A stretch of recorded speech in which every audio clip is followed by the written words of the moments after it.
আমার অ্যানালাইসিসের সময়, আমার এই বিষয়গুলো নিয়ে পড়াশোনার সময় আমার মাথায় একটা দৃষ্টান্তের কথা আসছে। মনে করেন একটা ডায়াস বানাইলেন। আপনার ডাইস বুঝেন? একটা ডাইস বানাইছেন আপনি।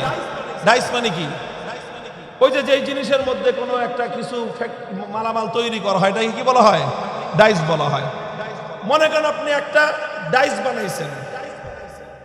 সেই ডাইসের মধ্যে যদি আপনি কোনো কাঁচা মাটি ডাইসের মধ্যে রাখেন, ডাইসের মধ্যে যদি আপনি কাঁচা মাটি রাখেন, তাহলে কাঁচা মাটিটা যেহেতু পরিবর্তন করা যায়, বলেন কাঁচা মাটি কি করা যায়? পরিবর্তন করা যায়। এই জন্য ডাইসের মধ্যে, যে কোনো ডাইসের মধ্যে আপনি কাঁচা মাটিকে রাখবেন, কাঁচা মাটি সেই ডাইস অনুযায়ী শেপ হয়ে যাবে। কথা বলেন ঠিক না বেঠিক? আরেকটা আপনি সিমেন্ট দিয়ে, বালু দিয়ে, কংক্রিট দিয়ে ঢালাই করা একটা জিনিস, ওটাকে যদি আপনি কোনো ডাইসের মধ্যে ফালান, এটা ওই ডাইসের শেপ গ্রহণ করবে? ওই ডাইসের শেপ গ্রহণ করবে? ওই ডাইসের শেপ কোনোদিন সেটা গ্রহণ করবে না। কেন করবে না?